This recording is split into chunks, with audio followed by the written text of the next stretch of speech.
চাইলেই তুমি তোমার মতামত প্রকাশ করতে পারবা, কটূক্তি করতে পারবা না। এটা নাকি বাক স্বাধীনতা। আবার এই বাক স্বাধীনতার সবক শুধুমাত্র আমেরিকার পশ্চিমে চলে না, আমাদের বাংলাদেশের রাজনীতিও যারা নিয়ন্ত্রণ করে এরাও দেখবেন ওই পশ্চিমাদের কাউবয়, পশ্চিমাদের পালিত বালকের মতো এরাও দেখবেন ওই বাক স্বাধীনতার গুলি আওলায়, এরাও গুলি আওলায়। এটা কেমনে? ভালো চায়। কালকেও আমার একজনের সাথে কথা হইতেছিল, সে বলে কি জানেন, সিঙ্গাপুর, আরব আমিরাত, দুবাই, আরো কয়েকটা রাষ্ট্র যেভাবে উন্নত হয়েছে, আমেরিকা যদি বাংলাদেশে সত্যি আসে তাইলে নাকি ওই সিঙ্গাপুর, দুবাইয়ের মতো উন্নত হবে। এই কথাগুলো বিচ্ছিন্ন, আমার আজকের আলোচনার সাথে বিচ্ছিন্ন কয়েকটা কথা বলছি, শুনেন। আমি পশ্চিমা পালিত বালক, ইংরেজরা 200 বছর আমাদের এই উপমহাদেশ শাসন করে চলে গিয়েছে ঠিক, কিন্তু ওই ইংরেজদের কিছু প্রোডাক্ট, ইংরেজদের হাতে গড়া কিছু বাচ্চা এখনো পর্যন্ত আমাদের সমাজে রয়ে গেছে। এরা ইসলাম দেখতে পারে না, এদের কাছে পশ্চিমা নীতি, এদের কাছে প্যান্ট শার্ট, কি বলে মেয়েরা প্যান্ট শার্ট পরা, জিন্স পরা, ছোট ছোট স্কার্ট পরা, মেয়েদের বেহায়াপনা, এগুলো ভালো লাগে। ইসলাম, দিন, ঈমান এগুলো এদের ভালো লাগে। এদের ওই পশ্চিমা বস্তা পোষা গণতন্ত্র। কেমন বস্তা পোষা? একটা রাষ্ট্রের রাষ্ট্রপ্রধান আপনার রাষ্ট্রে আমন্ত্রণ হইয়া মেহমান হয়ে আসতেছে, সেখানে যে কেউ চাইলে এয়ারপোর্টে ওই রাষ্ট্রপ্রধান কিংবা তার দলীয় সফর সঙ্গীদেরকে আচ্ছা মতো পোষা ডিম মারতে পারে। ওই গণতন্ত্র। আর চিন্তা করছেন কি হাস্যকর গণতন্ত্র, কি হাস্যকর এদের নীতি। এগুলোই আবার পছন্দ করে এই আমাদের দেশের ওই ওদের প্রেতাত্মা, ওদের যেগুলো পালিত বালক, এদের কাছে এই গণতন্ত্র, এই বস্তা বসা পশ্চিমা নীতি এদের কাছে ভালো লাগে। কি মানে আমেরিকায় গেছে বাংলাদেশের প্রধান উপদেষ্টা এবং আরো কিছু বিএনপি, জামাত, এনসিপি কিছু নেতৃবৃন্দ, কার সাথে গেছে? রাষ্ট্রের প্রধানের সাথে। কিসের জন্য গেছে? জাতিসংঘের অধিবেশনে যোগ দিতে, রাষ্ট্রীয় অতিথি। অথচ এয়ারপোর্টে যাওয়ার সাথে সাথে আওয়ামী লীগের লোকেরা ইচ্ছা মতো প্রচার করছে, ইচ্ছা মতো গালাগালি করছে, ইচ্ছা মতো এদেরকে চাপটা ব্যবহার করছে। তারপরে এই ডক্টর মোহাম্মদ ইউনূস, এই বিএনপি কিংবা এএনসিপি তারা দেখবেন ওই আমেরিকান গণতন্ত্রের কথাই বলব। এদের আসলে লজ্জা শরম বলতে কিছু নাই। ওই জাহেলিয়াত যেমন আল্লাহর রাসূল আসার পরে চলে নাই, বর্তমান পৃথিবীতে আফগান রুল মডেলের ইসলামী শরিয়া ব্যবস্থা আসার পরে আমেরিকার বস্তা বোঝা, আব্রাহাম লিঙ্কনের, জর্জ রসুল বস্তা বোঝা গণতন্ত্র আর মুসলমানরা মানবে না।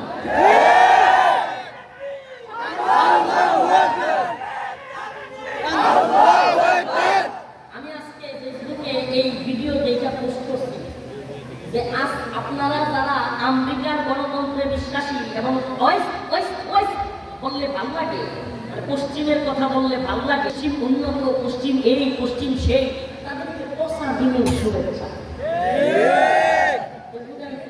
তাদেরকে কি আপনি কল্পনা করতে পারেন একটা অতিথি তার নিরাপত্তা দায়িত্ব আমেরিকার প্রশাসনের না? কি হাস্যকর কথা। এমানুয়েল ম্যাক্রো, ফ্রান্সের প্রেসিডেন্ট, আর বাংলাদেশ তো বাদই দেন, ওই 147 নাম্বার। এমানুয়েল প্রেসিডেন্ট ম্যাক্রো, যার আমেরিকা এত মূল্যায়ন, হের গাড়ি থামাইছে। ট্রাম্পে এদিকে যাবে, ট্রাম্প যাবে, কার গাড়ি থামাইছে?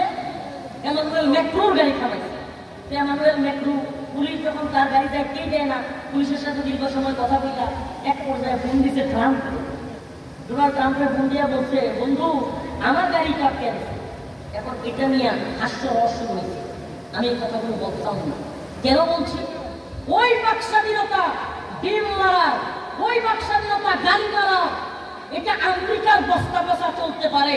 বাংলার জমিনে কোরআন নিয়া, ইসলাম নিয়া, রাসূল সাল্লাল্লাহু আলাইহি ওয়াসাল্লামকে নিয়া কোন ব্যক্তি যদি আমেরিকার মতো কটূক্তি আর গালাগালি করার বাক স্বাধীনতা চায়, সমকামিতার বাক স্বাধীনতা চায়, আল্লাহর নবীকে কটূক্তি করবার বাক স্বাধীনতা চায়, জুতা পিটা করে ওই বাক স্বাধীনতা দূর করা হবে।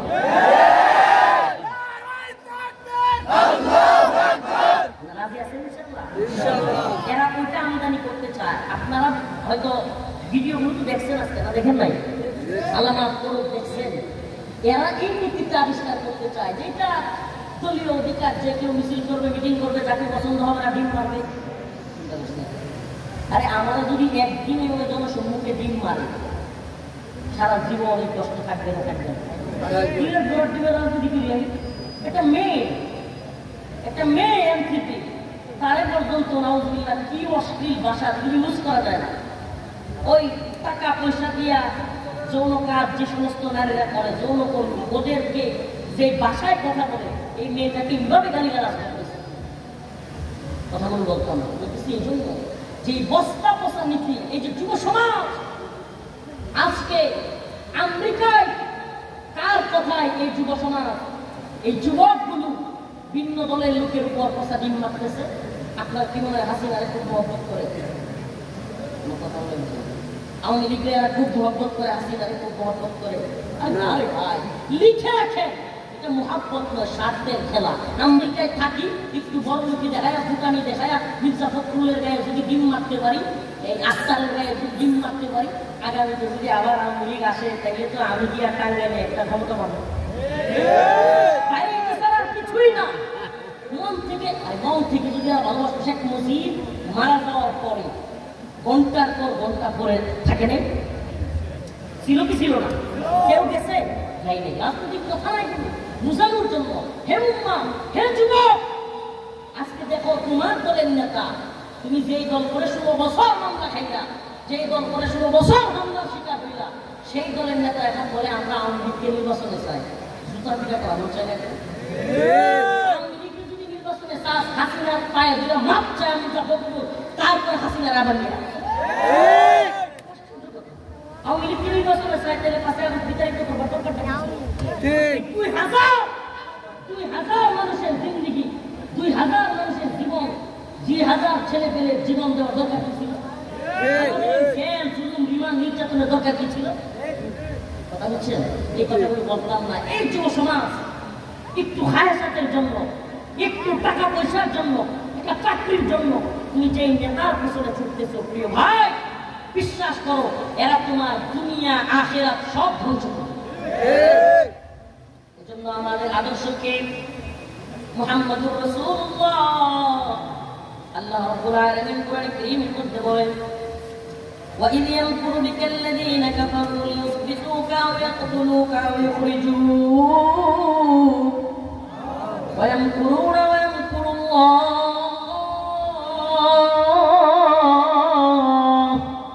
وَاللَّهُ خَيْرُ الْمَاكِرِينَ।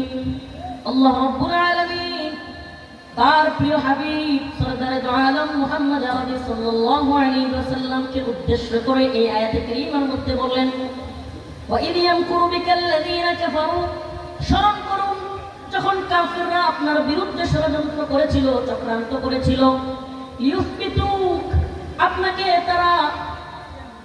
তারা গুম করবে, লিয়াকতুলুক, অথবা আপনাকে তারা হত্যা করবে, আও ইয়াখরুজুক, কিংবা আপনাকে আপনার দেশ থেকে বের করে দিবে। আল্লাহ রাসূল সাল্লাল্লাহু আলাইহি ওয়াসাল্লামকে আল্লাহ পাক বলেন, হে নবী আপনি স্মরণ করুন আপনার বিরুদ্ধে যখন মক্কার কাফের মুশরিকরা ষড়যন্ত্র করেছিল। কি ষড়যন্ত্র? আপনাকে হয়তো তারা বন্দী করবে, অথবা তারা হত্যা করবে, আও ইখরিজুক, অথবা তারা আপনাকে আপনার দেশ থেকে বাহির করে দিবে। ওয়ায়ামকুরুনা ওয়ায়ামকুরুল্লাহ, তারা চক্রান্ত করেছিল, ষড়যন্ত্র করেছিল, কিন্তু আমি আল্লাহ হলাম সবচেয়ে উত্তম পরিকল্পনাকারী। সবচেয়ে কি উত্তম পরিকল্পনাকারী।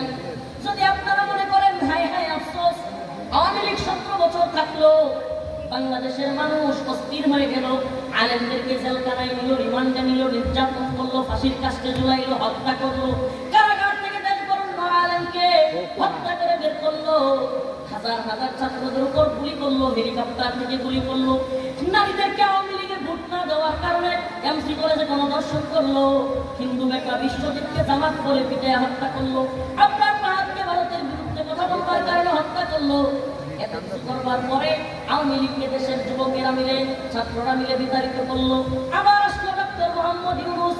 এবার এই ইউনূসও দেখা যায় আওয়ামী লীগ হাসিনা ভারতের দালালি করতো, আর ইউনূস কাকু দেখা যায় আমেরিকার গোলামি করে। আবার যেগুলো আসবে ওরাও দেখি ট্রাম্পের সামসামি শুরু করছে, চার্লি ক্লার্কের পোস্ট দেয়। আবার যাদেরকে তথাকথিত ইসলামিক গণতান্ত্রিক দল মনে করি, এগুলো আড়ালে আফগানের শয়তানদের সাথে মিটিং মিছিল করে। আবার তারাও দেখি আসন ভাগাভাগির জন্য সিস্টেমে চলে, আসন পাওয়ার জন্য নিজের ঈমান আকীদা, নিজের আল্লাহর প্রতি বিশ্বাস আস্থা পর্যন্ত বিকিয়ে দিচ্ছে। পরিস্থিতি যখন এই পর্যায়ে, তখন সাধারণ যুবকদের অন্তরের মধ্যে, আমাদের জেনারেল শিক্ষিত কিংবা মাদ্রাসা পড়ুয়া কিংবা যে বয়সী হোক, যুব সমাজের মধ্যে এক ধরনের অস্থিরতা আয় হায়। পরিবর্তন কবে হবে? পরিবর্তন কবে আসবে? 2000 মানুষ জীবন দিয়ে মনে করেছিলাম পরিবর্তন হবে, সংস্কার হবে, পুরার দিন কিছুই হয় না। এখন আবার পাবলিক চিন্তা ভাবনা করতেছে কি করা যায়, কি করা যায়। আরে এই বাঙালি তো এত হীনমন্য জাতি, আল্লাহ মাফ করো, 2 বছর 3 বছর সর্বোচ্চ 5 বছর হবে, আবার বলবে আচ্ছা আসি আওয়ামী লীগ আসলে কি অস্বাভাবিক কিছু না। কিন্তু প্রিয় ভাই, আমাদের কাজটা কি? আমরা তোমাদের কাছে একটা মেসেজ দিতে চাই। তোমরা যেটাকে পরিবর্তন মনে করতেছো, তোমরা যেটাকে সংস্কার মনে করতেছো, কিয়ামতের আগ পর্যন্ত সেটাকে সংস্কার মনে করবা, পরিবর্তন মনে করবা, জীবন দিবা। কিন্তু লিখে রাখতে পারো কিয়ামত হয়ে যাবে, কিন্তু সুখ শান্তি সমৃদ্ধি পরিবর্তন আসবে না, আসবে না, আসবে না। এই যে একটা চেয়ারে আমি বসে আছি, মনে করো এক লোক খুব খায়েশ করছে, খুব আশা সে একটা ভালো চেয়ার বানাবে, ওই চেয়ারটাতে বসবে, পায়ের উপর পা তুলে আরাম করে বসবে। সে একজন মিস্ত্রি খবর দিল, খুব ভালো মানের, এলাকার সবচাইতে ভালো মিস্ত্রি খবর দিল। মিস্ত্রি সাহেব আসলো, অনেকক্ষণ চেষ্টা করলো, কিন্তু চেয়ার সে বানাইতে পারতেছে না। যিনি সব করেছিল তিনি রাগান্বিত হইয়া তাকে বললো চলে যাও, আরেকজন মিস্ত্রি আনলো। আরেক এলাকা থেকে আরেকজন মিস্ত্রি নিয়ে আসলো, দূর থেকে ভালো মিস্ত্রি। ওই মিস্ত্রিও চেষ্টা করলো, চেয়ার ভালো বানাইতে পারে না। এবার সে রাগান্বিত হইয়া বিদেশ থেকে একটা ভালো মিস্ত্রি আনলো। ভাই আমাকে একটা ভালো চেয়ার বানায় দাও, যে চেয়ারটা অন্য কারো নাই, মন নিয়ে বসবো, আরাম করে বসবো। এইবার বিদেশি মিস্ত্রিও চেষ্টা করলো, কিন্তু বিদেশি মিস্ত্রিও পারতেছে না। হঠাৎ করে একজন জ্ঞানী মানুষ, ওই চেয়ারের কাজ হচ্ছে ওখানে, উনি দেখলেন হায় রে কি সর্বনাশ, মিস্ত্রি যতই পাল্টা, উনি দেখলেন ওই যে আমরা দেশে টাঙ্গাইলে বাচ্চা বলে ওই যে সমান সমান করে যে রামদা কি পাড়া কি রামদা, ওই পাশের থেকে ওই লোক দেখলো হায় রে এই বাড়ালের উল্টা পিঠে দেখা যায় তেরা বেকা। বাড়ালের উল্টা পিঠে কি রামদা নাকি? রামদা উল্টা পিঠে কি তেরা বেকা।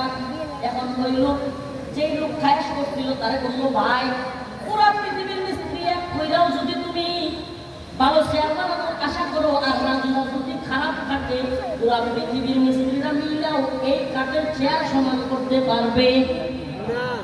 আরে এরশাদ চাচা গেল, বেগম জিয়াও গেল, শেখ হাসিনাও গেল, ডক্টর মোহাম্মদ ইউনূস আইলো। চেয়ারের তো কতই বদল হইল। চেয়ারের মধ্যে নৌকার মধ্যে মাঝি, সরি নৌকার মধ্যে নৌকার যে মাঝি, মাঝি তো কতই পরিবর্তন হইল, কিন্তু সিস্টেম তো মাগার পরিবর্তন হয় না। এই যে এত বদল হইল কিন্তু পরিবর্তন তো হয় না। আসলে সমস্যা হলো রান্নার। সমস্যা কিসে? সমস্যা হলো রান্নার। যতই মাঝি পরিবর্তন করেন, মিস্ত্রি পরিবর্তন করেন, রাষ্ট্রের মধ্যে পরিবর্তন আসবে না। যদি এই গণতান্ত্রিক সিস্টেমের, এই পুঁজিবাদী সিস্টেমের, এই শয়তানি সিস্টেমের পরিবর্তন না করেন, তাইলে ওই যে ওই লোকের মতো কইতেইব আগে আমরা মিছিলে গিয়া খাইতাম মায়ের, তোমরা খাইতা বিরিয়ানি, আর এখন আমরা খাই বিরিয়ানি, তোমরা খাও মায়ের। শুনেন না ভিডিওটা? আগে তোমরা খাইতাম মায়ের, এখন তোমরা, আমরা খাই খিচুড়ি, তোমরা খাও মায়ের। এইভাবে চলতে থাকতে এমন পয়সা যাবে স্যার যেদিন ভালো সে জুলুম করবে, সাদাবাজি করবে, টেন্ডারবাজি করবে। আমাদের বলেন না সাদাবাজি, টেন্ডারবাজি, দুর্নীতি, লুটপাট, ঘুষ, খুন, কোনো কিছুর পরিবর্তন হয়েছে না। এই আওয়াজ শুনতেছেন না? কোনো একটা কিছুর কি পরিবর্তন হয়েছে? না। কেন হয় নাই? নিজাম তো মানুষের প্রায় হয়ে গেছে। ডক্টর ইউনূস আসুক আর যে আসুক, নিজাম সিস্টেম তো ওইটাই হয়ে গেছে। কিন্তু যদি সিস্টেম আল্লাহ আসে, আফগান মোল্লাদের দিকে তাকায় দেখেন, তালেবানদের দিকে একটু তাকায় দেখেন, তারা মানব রচিত এই তন্ত্রমন্ত্রের এই বিধানকে, আল্লাহর জমিনে কোন মানুষের আইন কানুনকে এই ডাস্টবিনের মধ্যে ছুঁড়ে ফেলেছে। আর আল্লাহ কুরআনকে তারা সমুন্নত করেছে। রাষ্ট্র চলবে শরিয়া অনুযায়ী। যারা দেখেন ঘুষ, খুন, নির্যাতন, নিপীড়ন, দুর্নীতি, বাটপারি, লুচ্ছামি বন্ধ। সুবহানাল্লাহ করলাম। পুরো পৃথিবীতে সবচাইতে কম নারী নির্যাতন হওয়া দেশের নাম আফগান। সবচাইতে 0% দুর্নীতি হওয়া দেশের নাম আফগান। লুটতরাজ, রাহাজানি, খুন খারাপি কম হওয়া দেশের নাম আফগানিস্তান। এই পশ্চিমা বালক যেগুলো পশ্চিমাদের কাউবয়, ওই পশ্চিমাদের ওয়েস্ট করা কাউবয় বালক, এদের কাছে আফগান হলো জালাফা। শেখুল হাদিস, শেখুল হাদিস আল্লামা মামুনুল হক মুফতি মনির কাসেমি দামাত বারকাতুহু, এরপরে আরো উলামায়ে কেরাম, শেখুল হাদিস আল্লামা আব্দুল আউয়াল দামাত বারকাতুহু নারায়ণগঞ্জের, আমাদের ময়মনসিংহের কৃতি সন্তান মাহবুবুল্লাহ কাসেমি দামাত বারকাতুহু, আরো অনেকেই আফগান সফরে গিয়েছে। সুবহানাল্লাহ। যদি কোনোদিন এই যে হুজুরদের সামনে কথা বললাম, যে হুজুরদের নাম বললাম, দেখা হয়, জিজ্ঞেস করেন আফগানে কি পরিমাণ শান্তি বিরাজ করছে, কি পরিমাণে শান্তি বিরাজ। কেন? কারণ ওই আদর্শ যেটা কোরআনের, সেটা তারা গ্রহণ করেছে। ওই আদর্শ যেটা জনগণের, যেটা মানব রচিত, যেই শাসনের মধ্যে সুদ হালাল, সুদ বৈধ, পতিতালয় বৈধ, সুদের ব্যাংক বৈধ, পতিতালয় বৈধ, মদ খাওয়া বৈধ, সেই আইনে কখনোই শান্তি আসতে পারে না। আল্লাহ রাব্বুল আলামিন কোরআন কারীমের মধ্যে এই আয়াত, এর তাফসীরের মধ্যে আসছে, ব্যাখ্যার মধ্যে আসছে। আল্লাহ রাসূল সাল্লাল্লাহু আলাইহি ওয়াসাল্লাম যখন কোরআনের দাওয়াত দিতে লাগলেন, সব দিকে দাওয়াত পৌঁছাইতে লাগলেন, তখন মক্কার কাফেররা সিদ্ধান্ত নিল, কি মুহাম্মদকে তো থামানো যাচ্ছে না। এই যে চেষ্টা করতেছি মুহাম্মদকে থামানোর জন্য, কিন্তু মুহাম্মদকে তো থামাইতে পারতেছি না। মুসলমান আস্তে আস্তে বাড়তেছে। সুবহানাল্লাহ বলেন। যতই জালেমরা জুলুম করুক, আলেম, ওলামা, মাদ্রাসা ছাত্র, দ্বীনের প্রতি ভালোবাসা, মুহাব্বত মানুষের কমতেছে না বাড়তেছে? চেষ্টা তো করছে। আল্লাহ রাসূলের পাগল বলছে, জাদুঘর বলছে, এটা বলছে, ওটা বলছে, কিন্তু মানুষ থামে না। এবার তারা একটা সিদ্ধান্ত গ্রহণ করলো, মক্কার তৎকালীন পার্লামেন্ট, সংসদ ভবন, বাংলাদেশের সংসদ ভবন আছে না একটা, হাসিনা পালানোর পরে জনগণ যেটা ঘেরাও করছিল, এইরকম পার্লামেন্টের নাম হলো দারুন নাদওয়া। পার্লামেন্টের নাম কি? দারুন নাদওয়া। দারুন নাদওয়ায় একটা বিরাট বড় মিটিং ডাকলো আবু জাহেল। কি ডাকলো? মিটিং। আবু জাহেল ওই মিটিং ডাকলো মক্কার সমস্ত উতবা, সাইবা, তৎকালীন সময়ে হযরত ওমর, তিনি মুসলমান হন নাই, ওমর, আরো অনেক। কিন্তু হঠাৎ করে দেখা গেল ওই দারুন নাদওয়ার পার্লামেন্টে একজন সদস্য, যাকে কেউ চিনে না, বৃদ্ধ মানুষ, মুরব্বী। তখন বৈঠকে বসা আমরা জিজ্ঞেস করলো, আপনি কে চাচা, আপনি কে? সে বলল, আমি নজ এলাকা থেকে এসেছি। আসলে ওই বৃদ্ধ হলো শয়তান। ওই বৃদ্ধ কে ছিল? শয়তান। দারুন নাদওয়ার ওই পার্লামেন্টে মতামত পেশ করা শুরু হলো। একজন বলল, যেহেতু মুহাম্মদকে সাল্লাল্লাহু আলাইহি ওয়াসাল্লাম কোনোভাবে থামানো যাচ্ছে না, আমার প্রস্তাবনা হলো মুহাম্মদকে আমাদের এই এলাকা থেকে বের করে দেওয়া হোক। কি করা হোক? বের করে দেওয়া হোক। তখন ওই যে মুরব্বী, মসজিদের মুরব্বী, মানে শয়তান, সে চিৎকার করে বলল, মুহাম্মদকে যদি বের করে দাও, মুহাম্মদকে যে এলাকায় পাঠাবা, ওই এলাকায় গিয়া মানুষের ব্রেন ওয়াশ কইরা সবাইকে মুসলমান বানায়া তরবারি সহ তোমাদেরকে আইসা ঘেরাও করবে, তোমাদের এলাকায় অবরোধ করবে, তোমাদেরকে পিঠায়া আবার তোমাদের দেশ থেকে বিতাড়িত করবে। এই মত গ্রহণ করা যাবে না, শয়তান বলে। এবার দ্বিতীয় আরেকজন বললো, তাইলে মোহাম্মদের বন্দি করি, আও ইসবিতু, বন্দি করি, আও ইখরুজু, তাকে বের করে দেওয়া হোক, বন্দি করা হোক। তখনও ওই যে নষ্টের ভিড়গুলো আসলে কেনা, ঠিক আছে, শয়তান। আসলে সে কে? শয়তান। ওই বিদ্যুৎ চিৎকার করে, না না না, মুহাম্মদকে যদি বন্দি করো তাইলে মুহাম্মদের যে একজন আল্লাহ আছে, সুবহানাল্লাহ, সুবহানাল্লাহ বলবেন। এই কথাগুলো নিজের সাথে হুবহু মিলে যায়। তো আপনাদেরকে একটা ছোট্ট একটা আমার কারাগার জীবনে ছোট্ট একটা বলবো, 1 মিনিটে জাস্ট ছুটি কাজ দেওয়ার জন্য। আমাদের জিন্দিগিটার সাথে সুবহানাল্লাহ, মানে মাঝে মাঝে মনে হয় আমরা তো গুনাহগার, কিন্তু আল্লাহ তাআলা মনে হয় এই জুলুমের কারণে হলেও ক্ষমা করে দেবে।